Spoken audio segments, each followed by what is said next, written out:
ఒకటి రైతుల్లో విల్లింగ్నెస్, మళ్లీ మేము నేచురల్ ఫార్మింగ్ చేస్తే మాకు లాభసాటిగా తయారవుతుందనేది చాలా ముఖ్యం. రైతుల్లో అలాంటి ఆలోచన వచ్చింది, దానికి చాలా సంతోషపడుతున్నా.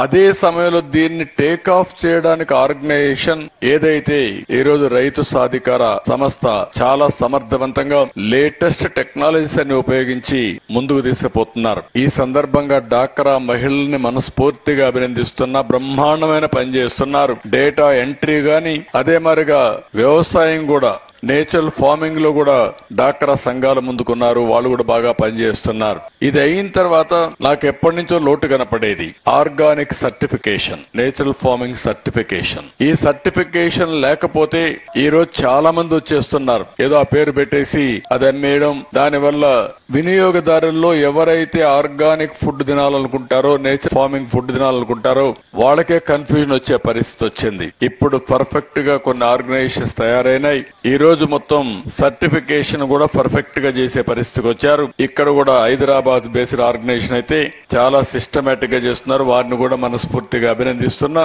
ఇలాంటి ఆర్గనైజేషన్స్ దగ్గర 40-50 దాకా వచ్చాయి. 10% నేచురల్ ఫార్మింగ్ అంతా కూడా హైదరాబాద్ బేస్డ్ ఆర్గనైజేషన్ చేసే పరిస్థితికి వచ్చారు. ఇది శుభ పరిణామం.